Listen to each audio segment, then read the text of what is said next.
Thank you for giving me.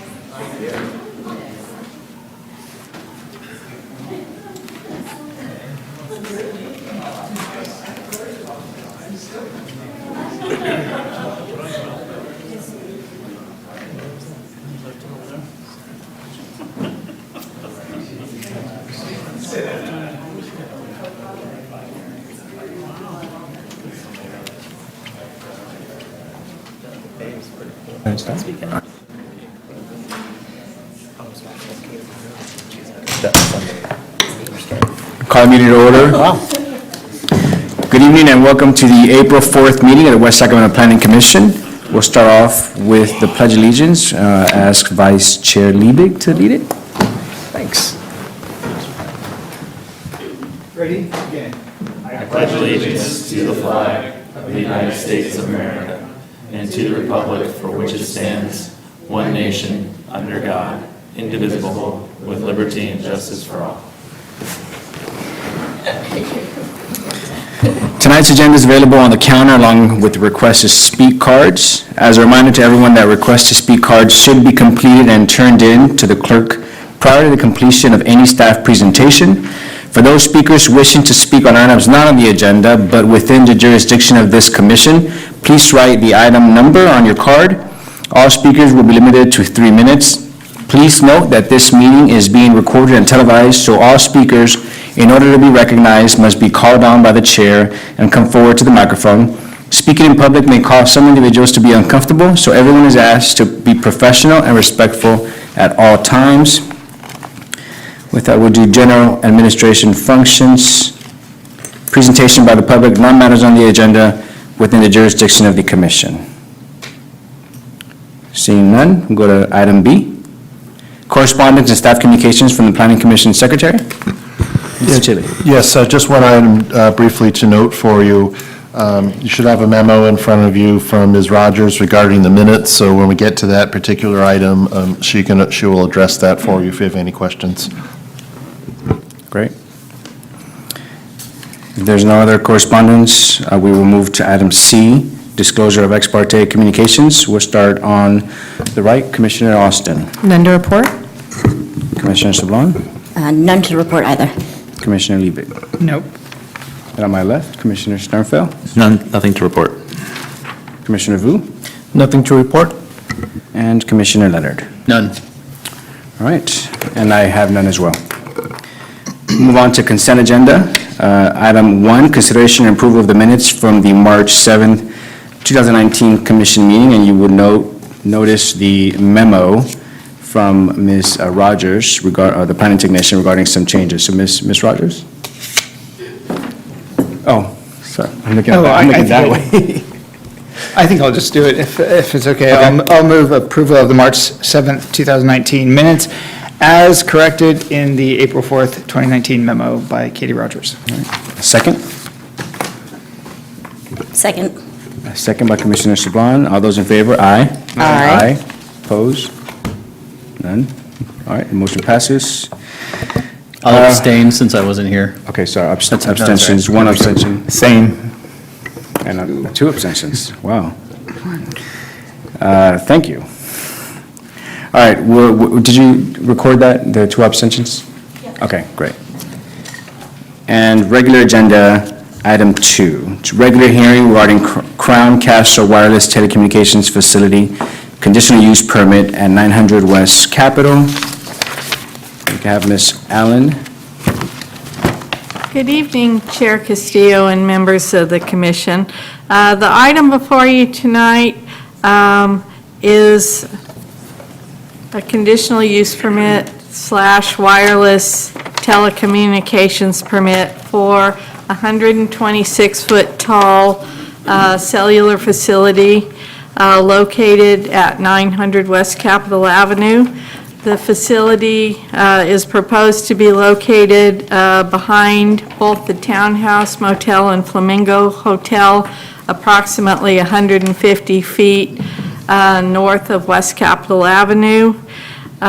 Just to give a little more location information, it would be east of Capitol Bowl, west of Casa Mobile Home Park, and north of the UP Railroad tracks and the industrial area to the north of the tracks. This project is a result of a project that the city is working on. In 1997, the then redevelopment agency entered into a lease of city property on Tower Court for a cellular facility that AT&T wished to build. In 1999, Sprint then co-located on the facility. The facility continued until approximately 2015, when the city completed their sustainable strategy project, Washington Realized, and in May of that year, the city was awarded 2 grants for infrastructure for construction of a portion of 7th Street. That infrastructure construction project, however, meant that the cell tower that was on the city-owned property needed to be removed. So in May of 2016, the city informed Crown Castle, the owner of the tower, that the tower would need to be removed under the terms of their lease. In November of 2016, Crown came to the city and had meetings with the city, basically because under the timeline for removal of the tower, which was 1 year after notification, they had been diligently looking for a new tower space, however, had been unsuccessful at that point, and they were in danger of basically their tower going dark if they didn't find anything. So as an alternative, in 2017, the city approved a 4-year lease on city-owned property to the east of Capitol Bowl for 2 temporary cellular towers, one for AT&T and one for Sprint, to allow Crown time to find and entitle a new cellular facility. That's basically where we are today. Crown very diligently looked for another location. They looked at no less than 18 sites within close proximity to the tower that was removed, ultimately settling on the location behind Tower Bowl. As part of the design, they initially submitted a monopine design. City staff did ask for alternative designs as required in the wireless policy, and Crown did submit 3 different design types: a lattice tower, a monopole, and a faux water tower.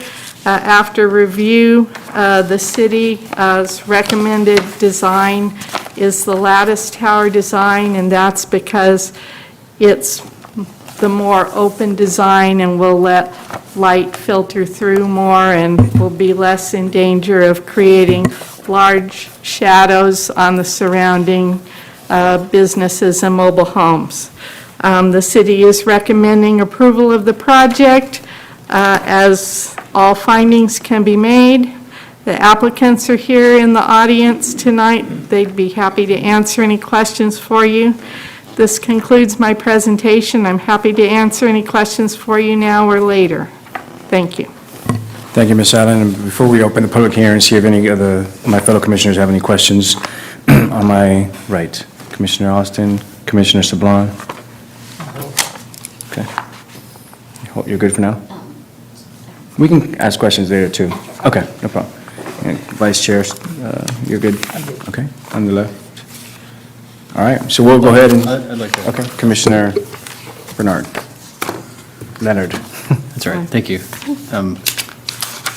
In discussion with the applicant, has there been any consideration of noise impacts to the neighboring hotel or the neighboring, what's the name of the mobile home park? I'm sorry. Casa Mobile Home Park. Yeah.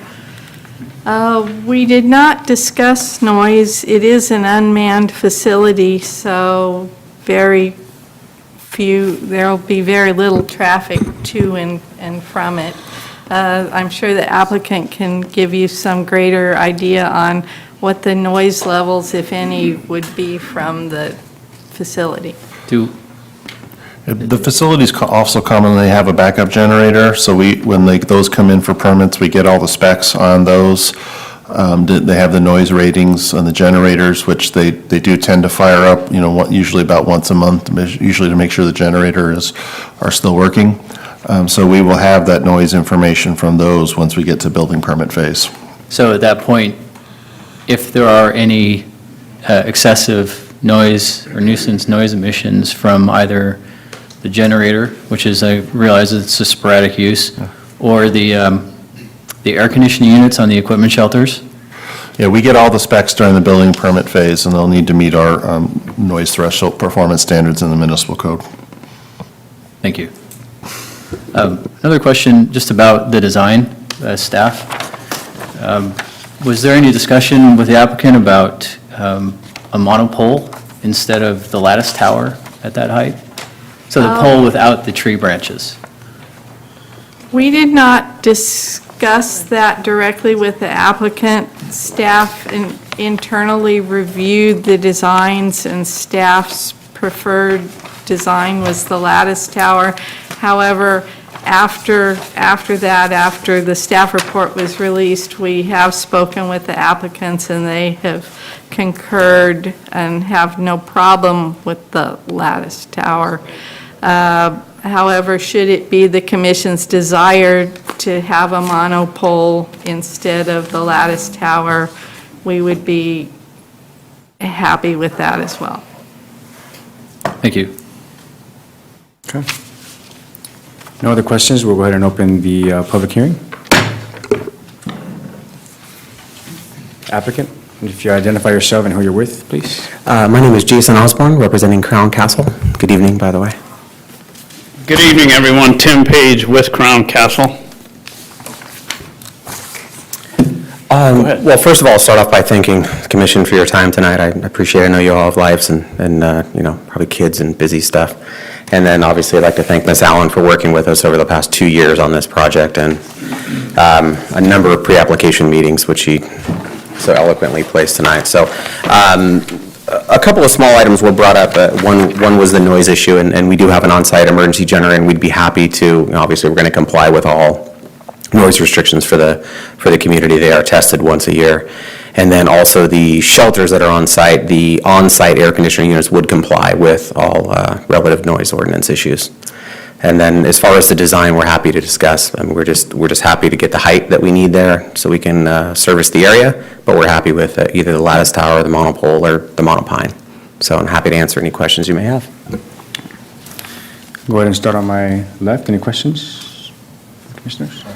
All right. All right, no questions? Okay. I have one. Go ahead. Okay, before I start, just so you know where I'm coming from, I think you found a good spot. I do think you found a good spot, and I'm happy that you did find a location that will work for you. Typically, I look for stealthing in this. I understand staff's recommendation. I understand the reasoning for staff's recommendation. I did have a question, though, and I know this is nitpicky, but in your proposal for the water tank, you mentioned that the water tank would only be able to facilitate one carrier.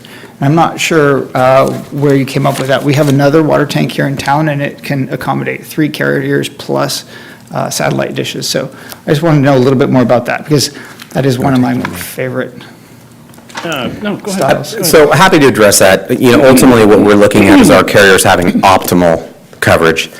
I could put 6 carriers ultimately on a water tank. The issue is that you get into items with spreading out the antennas, the actual coverage objective, and those sort of things. So I know that the tower or the water tank you're speaking of, actually looked at placing an addition on top of that. It just didn't work out. So we'd have a carrier such as AT&T, who's our, essentially our anchor tenant, could go on that water tank, and then Sprint would have to go under it. And now all of a sudden, you've got a water tank that's starting to not look like a water tank. We're not fooling anybody. That becomes the bigger issue. So you're looking at having a water tank with 3 different water tank chambers, And that's where it kind of comes into an issue. So to give everybody their optimum height, we'd still request a 126-foot water tank, so it's going to look like a city orb, essentially. And let's say you even put City of West Sacramento on the outside of it. Now I've got a water tank under it for the next carrier, and then the next carrier. So just trying to keep with the idea of a stealth water tank, it really optimal works with one carrier, if that makes sense. Because the water tank you're referring to has antennas on the outside, has satellite dishes on the outside, has them on the legs, has them on the tank, on the side of the tank, and those sort of things. So it looks like a water tank disguised as a cell site, if you will. Yeah, I don't think anybody's getting fooled. Yeah. By these. I certainly don't think we're pushing for that. I just was curious about your comment, given, and it actually is helpful for me to understand that as we do look at. Hope that answers your several question. of these. We're just trying to have the most optimal design that would work for all of our carriers. Right, and I've never thought about a city globe, but I'm kidding. No, I'm not going there tonight. And we do agree with staff that the massing of that thing would be substantial. And if you have the lattice or a monopole, the mass of the structure is greatly reduced. Okay, that was it. That was my only question. Sorry, thank you. Commissioner Medina. Okay. Is there fiber to the site? Are you guys connecting? Yes, there's fiber to the cell There is. site. Okay, so would you foresee that any of the carriers would need microwave dishes at some point in the future? Sorry, go- I'm sorry. no, go ahead, No, go no, ahead. They would not for this Okay. installation. All right, how many, with a lattice tower at 126 feet, how many center lines do you think you'll get off that with, an effective coverage range? You're up. All right, thank you. I would say ideally 3. We definitely have AT&T and Sprint that we'd be removing those, what we'll call cows that are sitting on the city-owned property next door. And we're in discussions with an unnamed carrier right now who could look at the third level, if you will, of that. And so you presume that someday the tower will have, fully loaded, it will have 3 center lines on it. And with the way these antennas are looking nowadays, each of them are about 8 feet tall. Some of them can be, yes. I mean, our goal is obviously, we don't want a proliferation of sites in the area. We want one tower, much like the tower that was existing on the city property before we, had to condemn it. We want all the carriers there. We want to be able to service West Sacramento and its growing needs. I mean, and this tower at the 126-foot level helps us achieve that for all the carriers. Right. So between the lattice design and a monopole, do you have a design preference in discussions with staff? I mean, how does Crown Castle look at whether or not to do one or the other? Can you just take us through that thought process? I can let Tim take it. We're here tonight to meet the needs of the community, to meet the carriers and everybody involved. We don't have a preference. We want to do something good that you can support. If that's a monopole, we're happy to do that. If it's a lattice tower, we're happy to do that as well. Speaking just real quick, I'm not exactly sure about, and Kathy or David could probably back me up, but we're mandated to provide future co-location capabilities on any tower. So we have the 2. And this thing is set up to accept 4 ultimately. Okay. Once you start to get below a certain height, then the propagation reduces, and so the desirability of that goes down as well. So just wanted to tie back into your question that, yeah, you could ultimately put 4 carriers here. Okay. So, no, I don't have any other questions right now, but I would like to talk about this at some point.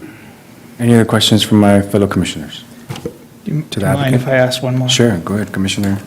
Just doing some simple math. The height of the tower is higher than what we normally approve here in town. And I understand that it was the height of your last tower.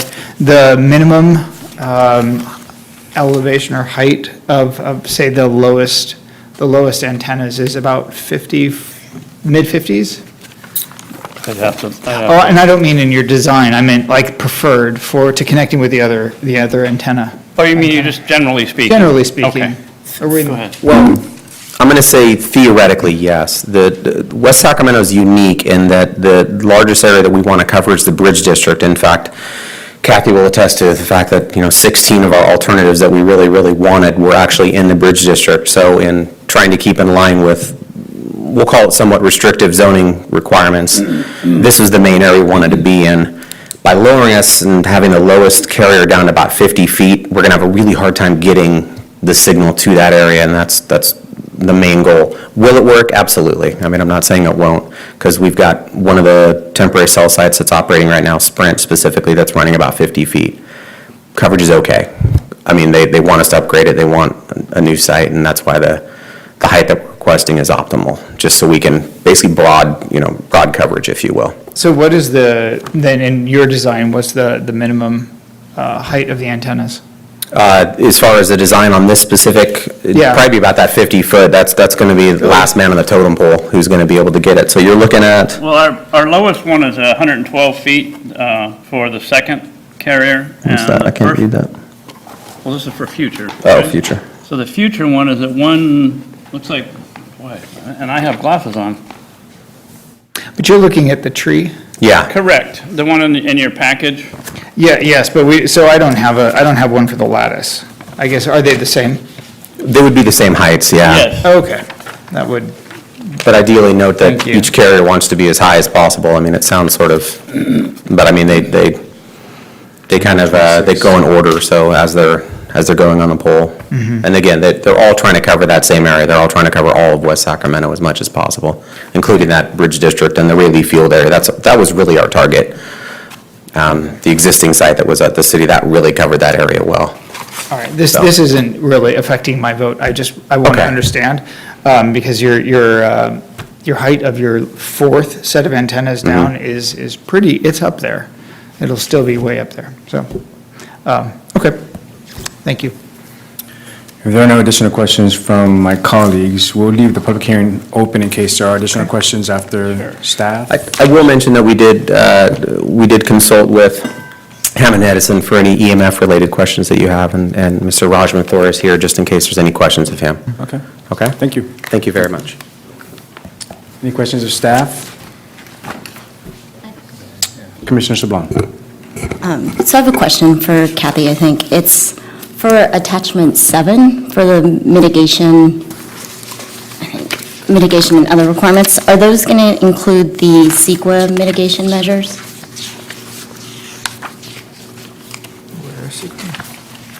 So I think, so the technical memorandum reference mitigation measures from the general plan EIR, so I didn't know if those were going to be imposed.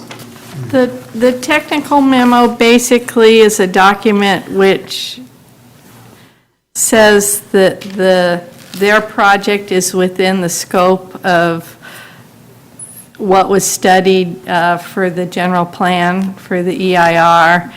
And so we're saying that this project is consistent with that. And so that basically concluded, that was the CEQA document. Right. And the way the general plan was set up is meant to be self-mitigating in that respects by compliance with the various policies in the general plan. One would be mitigating impacts to the extent they were known when we did the general plan EIR. So the within the scope finding really is, what it really boils down to is that this project would not result in any new or more severe impacts than that was otherwise previously identified in the general plan EIR. Okay, so no specific mitigation would be required for this one? No. Okay. Thank you. Yeah, attachment 7 is just the conditions on the project itself. Yeah, I think I was just a little confused because in the technical memorandum, it referenced like mitigation measure number something and said following this would mitigate any impact. Yeah, those mitigation measures were actually in the general plan EIR. Okay, so they would implement those? Yeah, by virtue of being consistent with the general plan and following the policies that are in the general plan, we really was trying to set up to sort of self-mitigate in that respect, which includes, really all resource areas. Okay, thank you. There are no other questions, do you have questions, Commissioner Leonard? One more for staff. With the long-term, we'll just call them potential redevelopment ideas or dreams for the West Capitol Corridor. Do we ever foresee, larger scale multifamily buildings along West Capitol? And if we do, could you tell us what the history is, or if there is any discussion about that, and just take us through that? Yeah, the general plan designation for a central business district along this portion of West Capitol generally has a density range in general plan, I'm going off memory, I think it's like 20 to 60 to the acre. So one could easily probably see, someday 3, 4, 5-story buildings. That's about the most anyone's, talked about in, at least in current times. We'll see when we go out on the Grand Gateway property, if someone's looking any more than that. We haven't set this area up for the highest density things, such as in what we have in the Bridge District and along other parts of the waterfront. So that was one of the first things that, when we knew they wanted to cover the Bridge District, one of the first things we did was, well, go see if you can do a facade or roof mount on any of the buildings that are already in the Bridge District. And frankly, they're just not tall enough yet, especially for multiple carriers. So we found this particular back corner here, which is tucked away pretty good, to be a site where maybe we could get an area to cover not only Central Business District, but into Bridge District in Washington. Also, the trade-off mean it would need to be somewhat of a taller facility. But I would like to think we would see 4- and 5-story buildings along this portion of West Capitol in the future, but there's certainly nothing imminent of that, that scale yet. Sure. So, and the reason why I ask is just keeping an eye on the long-term planning setting and the visual corridor. Having a lattice tower up there, well, it may let light into the neighboring parcel just from a distance, or if you have a 3- or 4- or 5-story multifamily building or a couple of them going up, let's just say in the next 10 years. Maybe a monopole as a design choice is a little less obtrusive on the horizon than a lattice tower, but I mean, that would be a question of taste or perspective, or I guess. Well, and that's principally why we're here. The FCC pretty much limits us to just that. Yeah. So we were trying to think of there's no way we can hide this thing. There's no way. Of course. And we didn't want to even compound the issue by putting something up that would be even more obvious, that it's really a cell tower. We were trying to hide it, but then how can you really hide it, over in this area? So the least obtrusive, visually, style of it is really what we were going for. And in our view, that was the lattice tower, similar to the one we did on South River Road many years ago. But, that's principally what your decision is before you tonight, is which design would be the least visually intrusive in this area, both now and in the future. Thank you. I have no request to speak cards either, so I'm going to go ahead and close the public hearing. And we'll bring it back to my fellow commissioners for discussion. So we'll start on my right, Commissioner Austin. I have no comment. I don't have any strong opinions in either direction, but I support staff recommendation. Commissioner Sablon. I kind of like the mono pine. The one that's being recommended by staff. Is that what- No, that's Yeah. what you mean that was the that. applicant's original request. So I've never seen one of these mono pines. Can I ask, do we have any of those in the city now? We do. We do have one. And do those look real, or? No. Okay. Where could I see one if I wanted to drive by it? The one that's currently in town is down at the very east end of Linden, on the south side. Okay. Yeah, that was a replacement one. The first one out there was originally built circa 2000. It kind of was poorly maintained in those early years, and it was kind of the Charlie Brown monopine of cell towers.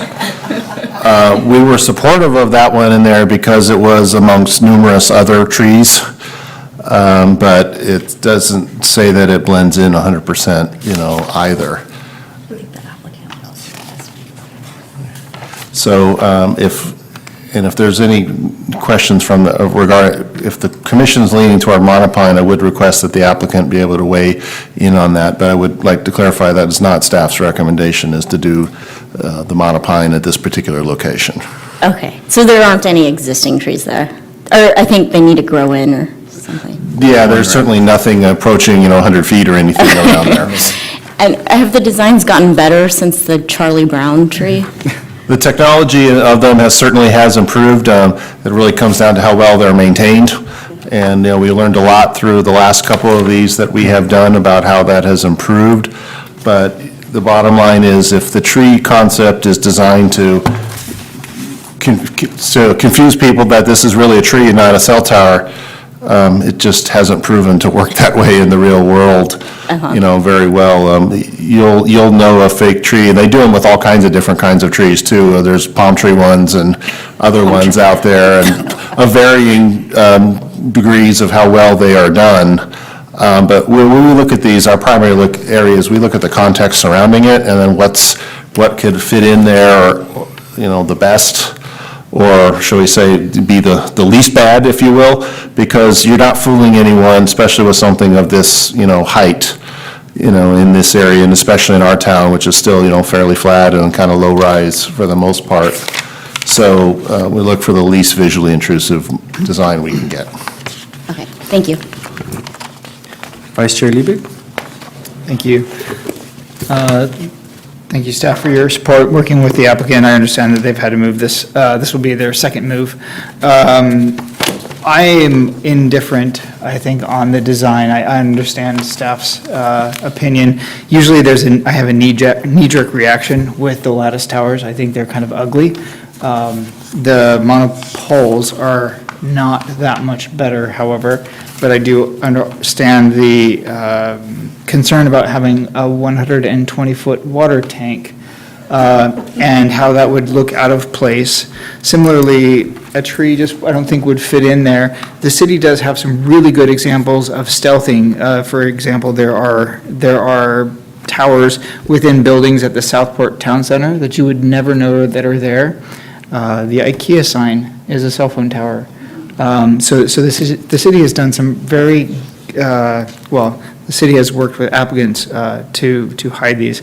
This is just an unusual situation, and I think I'm just letting you know that I'm open to design, but it's complicated, and I understand where staff is coming from. My left, Commissioner Sternfeld? Yeah, I will just go on and say I'm supportive of staff recommendation as is. I really appreciate the comments made by Commissioner Leonard and thinking forward about the planning. In the same token, I feel the same as Commissioner Liebig, that it's the worst of two evils in my mind as far as aesthetics go. And so, adding uncertainty at this point in the game when staff and the applicant have already had a conversation and staff's made a recommendation that the applicant's comfortable with, I don't see a huge benefit in. But you're welcome to try to convince me otherwise. Thank you. Commissioner Vu? Like Commissioner Sternfeld's, supportive of staff recommendations. And Commissioner Leonard? Just my final comment is on, I agree that the tree would look very strange. That tall, you would have like a straight bristle cone, because you can't, bristle cone's not the right word, because the branches can't get any wider at the bottom. They'd have to stop at a certain point, and it would just be more massive and more imposing. So I was thinking, when I was talking about this earlier, that just having the pole, just the pole, with the antennas at the top. I think it's a more expensive tower, but from a distance, while you still see it, it seems to me that it's less imposing on, we'll just call it the visual resources. And if this will be a multifamily area in the future, maybe the pole is a little more of a slim profile on the horizon than having a lattice tower. So that was my design consideration here and wanting to bring it up, just thinking about the long-term eye. Now, I see that the applicant made a motion as I was talking. I don't mean to belabor this point to everyone, but is there something that you wanted to come up and say? Can I? Can I direct that to him? And also, do we need to We reopen? reopen the public hearing. And then to piggyback on that, I think it would also help us as we make decisions. What are we talking about on the, like, diameter of a monopole and the kind of, similar dimensions of the lattice tower? Would that be, I think that might be helpful to this conversation as well. We're going to reopen the public hearing. Hi, Jason Osborne again. Just to clarify on the monopole, one of the issues that we would have there is you've got this 12-foot center-to-center line for your antenna, so I cannot draw. I'm the worst artist ever. I'm sorry, can you turn to the elevation page of your drawings? And Yes. this would be the simplest way to you. describe it. So we really appreciate the discussion, but we want to point out something that's very critical that makes a huge distinction between a monopole and the lattice design. So if you look at sheet A4, and imagine there's no foliage. Do you see the antennas? Do you see how far out they stick from the pole? 12 feet. So what we're saying is that this could be much better disguised in a lattice tower because of the cross bracing on the structure of the lattice, and it would mount there, and it would be less visually intrusive. Well, except that you would have 125 feet of lattice Well, in your view instead of a pole. So well, I this didn't is- mean to say that they'd be Yeah. cross-braced everywhere, but instead of Right. seeing a gigantic antenna array, the antennas would be integrated into the structure. Yeah, it's strapped directly to One it. other important term that we have, and look, if you guys wanted a monopole, I'm just saying, I've done this for 20 years and I've seen a million cell sites. If you look at them, the issue that you have with a monopole, just one thing to think about, it looks like every carrier you're gonna have looks like a wagon wheel.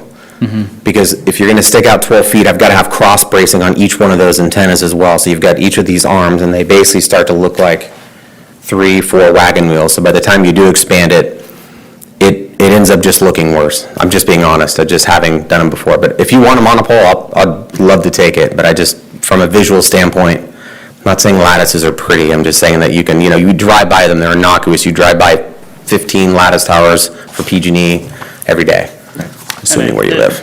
The reason why we're belaboring this point is the last thing we want to do is have you come back before you because we built a pole that doesn't fit what you initially thought it was going to look like. So we wanted to make that distinction. Understood. So, I appreciate your time. If you guys have any more questions, we're happy to. We'll go ahead and close the public hearing. All right. No comments on my end. I agree with my fellow commissioners. I'm different with the design. I appreciate you coming forward to present. I appreciate staff and the recommendation. With that, any further discussion from my fellow commissioners? If not, I request a motion. All right. I'll second. There's a motion by Commissioner Vu to approve move forward with staff recommendation. Is there a second? I'll second. Commissioner Leonard. All those in favor say aye. Aye. Oppose? Abstain? The motion passes. Thank you. Any interested party may appeal the decision of the Planning Commission in this matter to the City Council by filing a written appeal with the city clerk within 15 days of tonight's action, and that appeal must be accompanied by the appropriate filing fee. Thank you. Item number 3 is update on approved cannabis projects. Yes, I'm going to take this one. A couple of meetings back, the commission requested an update on where we are, all things cannabis, so we prepared a summary of that for you tonight and provided some additional information about what's going on in the larger world of cannabis statewide. Most commission members will recall seeing numerous cannabis projects come before you, and even though that's been about 10 of them now, including Bravo Distro, which was the last one that came through, so far only 3 of them have become operational, and they're all doing distribution only. No one else is doing any manufacturing or cultivation as of yet. There's various reasons for this, some of which we're aware of and some of which we're not aware of in terms of why some of these folks have, seemingly just disappeared out there, but I think it's indicative of what's been going on in the larger industry out there where a lot of these businesses, for a variety of reasons, are kind of struggling to get operational and get going. And this industry has already, been seeing tremendous amounts of mergers and acquisitions and other things going on. And I know that's why at least some of our businesses haven't, made it there, because they've been potentially being acquired or things like that. So far in town, of the ones we have approved and the 3 that are operational, we're not aware of any problems or issues with those particular businesses. They have been compliant with what has been in their development agreement and conditions of approval, to the best of our knowledge. We are entertaining 2 other cannabis applications currently. Those are in very preliminary stages. One of the ones we're most interested in would be a testing lab, which would be sort of the last piece of the puzzle for our cannabis ecosystem here in town. I would say that right now, and there's a lot of, news about it, and I think attachment 3 in your staff report really is, I think, perhaps one of the root of the problem is that the state has yet to get the licensing system, fully operational and ready to go. And at their agency level, they've actually even run out of statutory authority to continue to grant extensions on the various licenses that they have issued. So there is a bill pending in the Senate, and there is some talk about the governor doing an executive order to extend all of the licenses until such time as the 3 state agencies that do cannabis licensing can get all of that together and ready to go. It's clear that the transition from the unregulated market to the regulated market has been perhaps a more daunting challenge than what had seemed initially after the Prop 64 was passed just about 2.5 years ago now, I believe it was. So I believe that we will get there on a statewide level, and at the citywide level, we will continue to entertain cannabis applications and bring them before the Planning Commission for their use permits and DAs. Again, still on the wholesale side of it, there's no appetite for any type of retail out there, at least as we understand it from where the council is at on this. So this is clearly still a work in progress. But for us, so far, I would say so good. No major problems with our ones that have come through us. Some of them may never come to fruition. Some of them may take a little longer. But so far, so good, I would say overall, based on the structure we have set up here in West Sacramento. And our applicants many of them are at least in the building permit phase or in different phases, trying to become operational. But like many other, startup businesses, many of them never see the light of day for whatever reason. But we will continue to monitor what the state is doing and continue to have regular dialogue with our existing cannabis businesses to make sure that they are complying with the Planning Commission and Council's requirements, and that we do what we can to, like any other business, to try to help them succeed in our community. So that's sort of a summary of everything and where we're at. I'd be happy to go into any other detail about any of the other projects or anything that's pending, or review the map. But I wanted to sort of let this report sort of, give you that background, and then that's just a little bit of perspective from me, who I'm trying to track this industry as best I can, what's going on. There's several good industry websites out there if anyone is curious about just this as an industry. But so far, some fits and starts with some of our businesses, but the 3 that are operating are doing well, and not aware of any problems with them. So with that, I'm quite happy to answer any questions. Thank you, Mr. Chili. On my left, Commissioner Sternfeld. Yes, thank you, and thank you, sir, for the presentation on this topic. I have just a couple quick questions, mostly in line with your report out. Regards to the state permitting challenge, does the city have a specific plan if for some reason the state fails to act and some of the currently operational businesses are suddenly out of compliance, and what that means for our CUPs?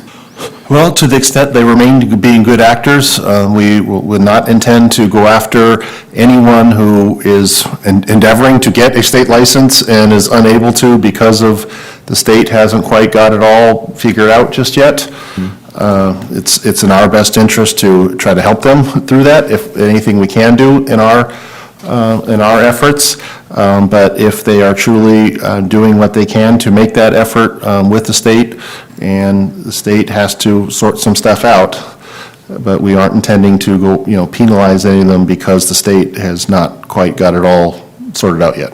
So if I may add, of course, anyone with a CUP who's operating within the city of West Sacramento needs to comply with state law. So if their license is lapsed and they don't have a license to engage in the activity, the business activity, then they need to cease operations to maintain good standing with their conditional use permit until they get their license from the state going again. Yeah, so some of our business did definitely appear to be sort of caught a little bit there, whereas to the extent they are endeavoring to get a state license, but if the state currently is unable to issue them, then, they are kind of stuck. And so it's not our intention to go out after them if it truly is a case where the state, cannot or will not issue licenses. Yeah, But I'm hoping that this to that point. this has got to get resolved at the state level first and foremost, so that our otherwise lawfully operating businesses aren't caught in this limbo period any longer than is necessary. Thank you. Next question was on, around the development agreements. I mean, they're obviously generating revenue, the businesses that are in place. Is it what the city anticipated, or higher, lower? It's probably lower than what we may have thought initially. It's still not insubstantial. We receive quarterly revenue payments, and we also will be auditing some of those businesses here. We've gotten some auditing capability brought to us. So it certainly isn't the millions of dollars a year that we thought it might have been in the very beginning of this. It certainly could have been, could very well have been if all 10 of these had been, operational. And some of them likely still will become operational. As I recall, probably since its inception, those revenue payments have been in total in the neighborhood of about $500,000, which again, I don't think is not insubstantial. But the revenue payments quarterly tend to rise and fall, and a lot of that has to do with some of the new testing regulations the state has employed, and other, abilities to, get things to market. And so some of them have ramped up and then slowed down, just as the tides flow in this particular industry so far. It's still very, very new. Do you and city leadership see the continued use of the development agreement for future projects coming forward? At this time, absolutely. That's our best tool at this point in time. So even though if it can be a bit cumbersome just to administrate, it is the best tool we've identified thus far. And then, so out of the 10, we have 3 operational. Of the 7 remaining, I mean, what, best guess, based on what they are in the process, how many do you think will actually become operational? Based on the list that we have here, I would anticipate that probably 3 of these could be operational one way, shape, or form by the end of this year. And then the remaining 4, you would expect to see? Some of them, I think, no? are completely gone. I'm not going to mention names, but some of them, I think, are completely gone. And then the Bravo Distro just barely came through the Planning Commission and just had second reading at council last night. Right. So we're not going to, shouldn't cast aspersions on them since they're still in the very early phases. But we do have optimism about them. They need to be getting for some building permits hopefully soon. And then those guys, have some optimism they could definitely be operational, this year.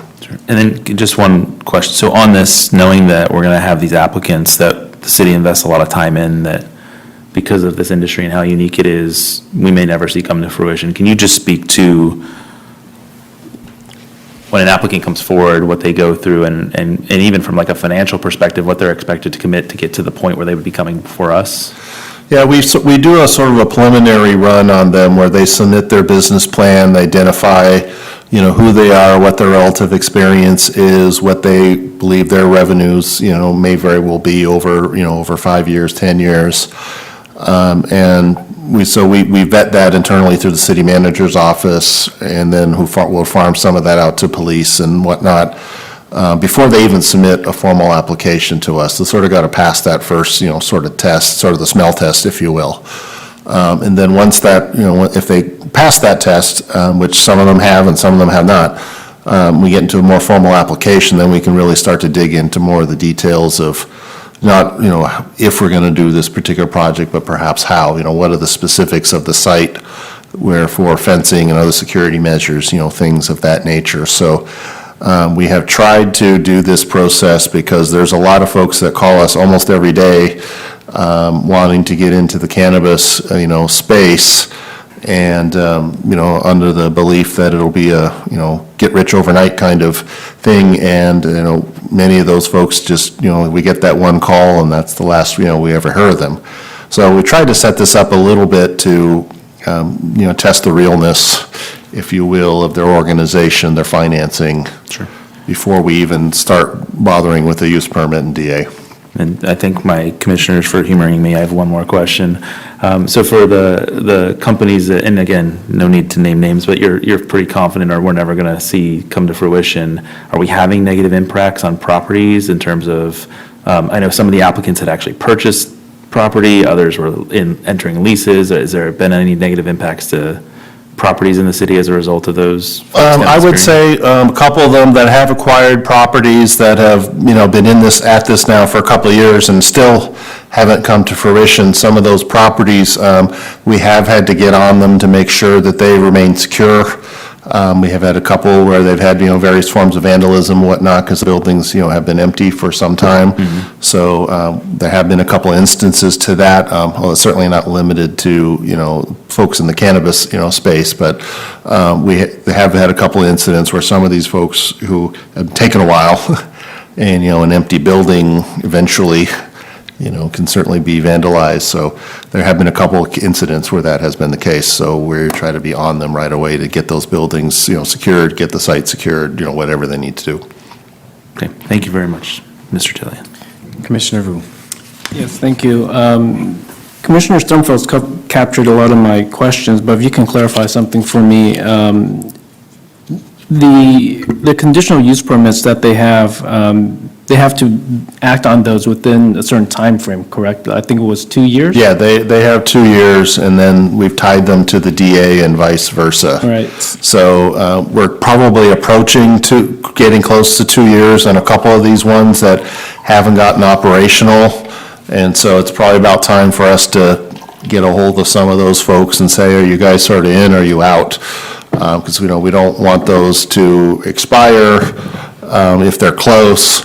But on the other hand, we don't want them just sort of hanging out there if it's just never going to happen either. So later this year, we may see some movement on some of those. Do you expect some of that movement may include them coming back to the commission and asking for an extension, or do you think It's possible, or it may be the point where they're done and we have to decide if those things can just, expire on their own, or do we need to go and take some kind of action to formally get rid of them. But we are probably getting into the fairly close on some of our earliest ones on the 2 years at this point. Yeah.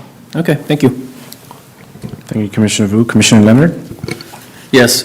What's the defining moment for these to become, operational? Is it under the eyes of the CUP? Is that pulling a building permit, or is that getting a certificate of occupancy, or?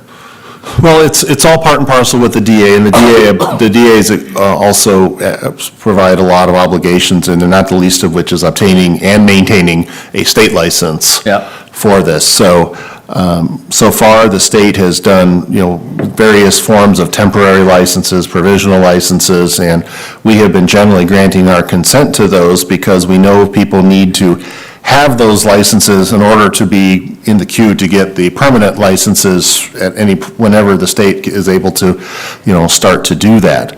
But to us, it's really when they obtain their state license, they've completed all their construction, and otherwise they are ready to be operational in the real world. And many of them have not gotten there yet.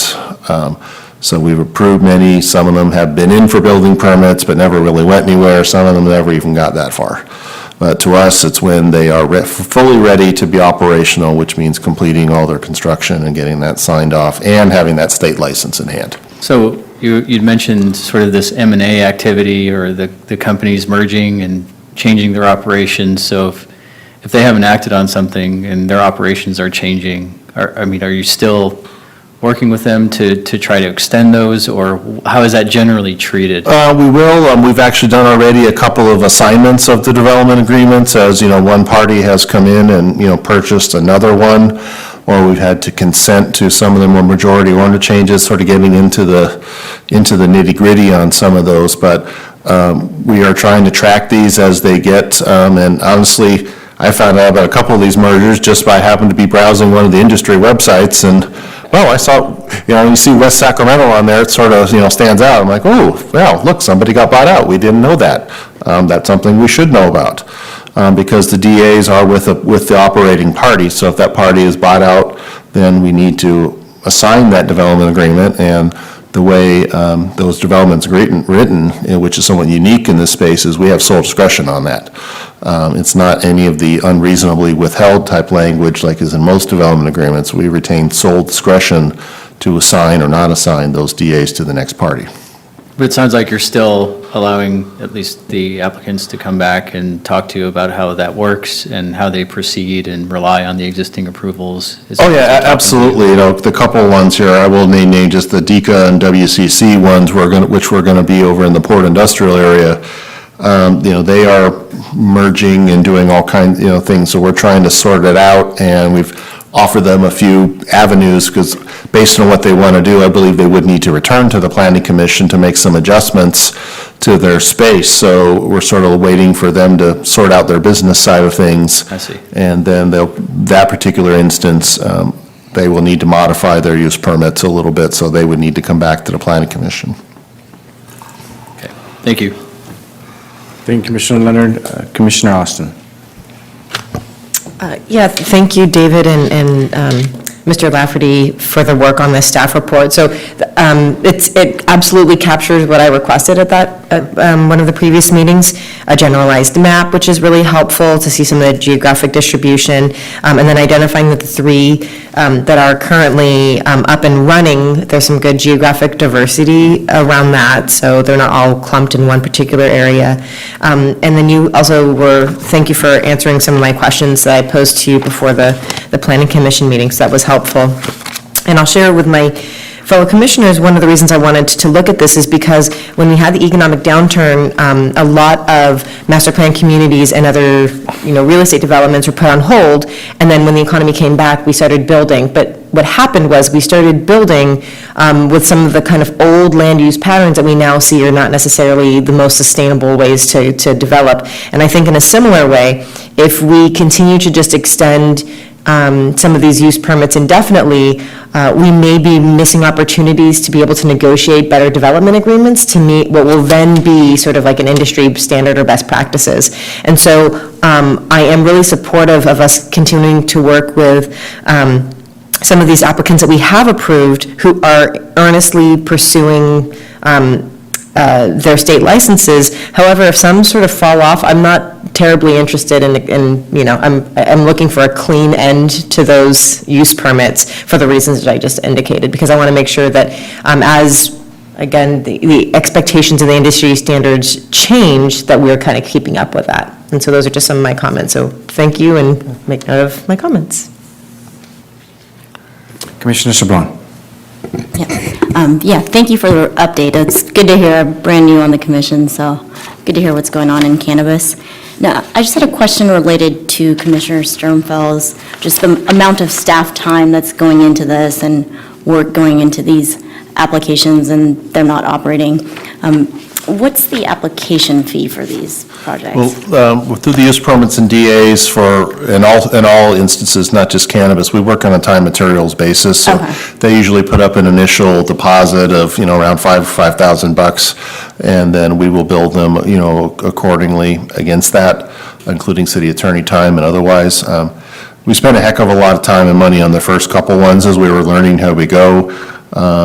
Since then, we've definitely been a lot more efficient on these because we've done it enough times now, and we understand what the expectations are of the planning commission and the city council. So I think the first one we did, I think we took at least 3 stops here at the planning commission, maybe 4, to get it through. And then the last few that have come through hadn't had very much, fanfare because, we've all learned, all of us, including the commission, have learned about what the expectations are, and we can, tee them up better to hopefully make your decisions a lot more straightforward than they were when we first started this, which was late 2015, early 2016.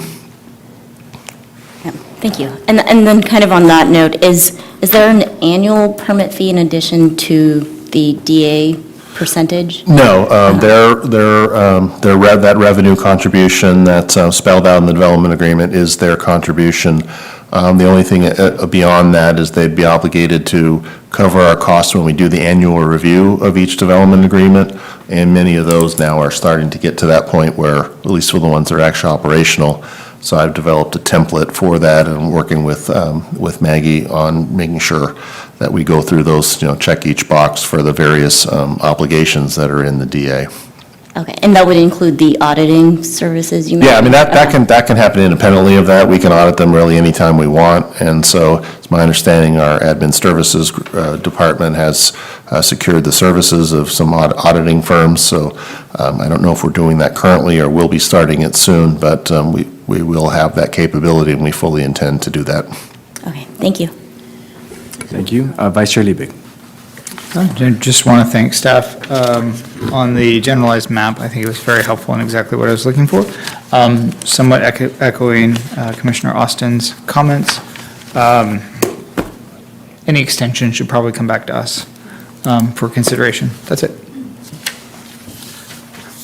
Appreciate staff's update on this issue. I know there were several that took us a while to get through in the beginning, but I think we kind of got the hang of it now, and so thank you for that. Any other questions or comments for staff? All right. Move on to item number 4, consideration of Resolution 19-3PC regarding the proposed landscape design guidelines update. Yeah, this is one that we're probably got a little ahead of ourselves and thinking we'll be ready in time for the planning commission. So this is an item we'd probably ask you to defer at this time, and we'll probably be back in June. But it is something we absolutely need to bring before the planning commission for your consideration. Okay. David, when the request is for a date certain, we don't need to, you're not going to identify the date now? No. We'll re-advertise since it's going to be, probably, 2 months before we bring this back. Great. And do we need a motion to continue it? If you're going to continue the item, then you need to make a motion and take an action to do it, or you could just take no action on the item. Got it. Okay. And it will come back later. Okay. Any other comments from commissioners on this particular item? All right.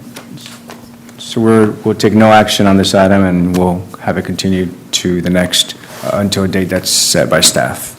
That's good with everyone? We'll re-advertise on this and Okay. bring it back when it's ready. Apologize that we weren't quite ready tonight. No problem. All right, with that, we'll go to General Administration Functions, Part 2, informal discussion. The commission, any? Yeah, there was an comments from item that was continued from our last meeting. Do you have a date of when you expect to hear that back? Oh, that was the general plan amendment out in Southport Business Park. Right. We've re-advertised that one, so it will be coming to our next meeting in 2 weeks. Great, thank you. Anybody else have any other comments? One comment. When I was speaking with staff as kind of my onboarding with Planning Commission, staff mentioned the American Planning Association conferences for commissioners, and I just want to remind all the commissioners that the APA conference in San Francisco is the weekend of, Next weekend. yeah, it's next weekend. Is anyone going? It's the weekend of next. Is anyone going? No? And then the state one will be in Santa Barbara in September or October, I believe, too, so that's another option. for any commissioners to attend. And there's other local things too. There's the APA Speaker Series. Yep. That will be starting up soon, that we host here across the street. And so I encourage commissioners to attend those. It's once a month, Friday mornings, I think starting in May, I think it is. And then there's various ULI events around here too. So if any commissioners come across any potential training opportunities, please let me know and I'll see how I can assist you with that. Hey, perfect timing. May 18th is the Planning Commissioner Workshop. There you go. Yes, there's another very good training opportunity coming up right across the street at the community center. So that's an APA workshop. We're going to be advertising that to the general region. That's not just for us, but we are hosting. The city of West Sacramento is hosting. So is it training? It's a training workshop, yes. Okay, thank you. Any other comments? All right, with that, meeting is adjourned.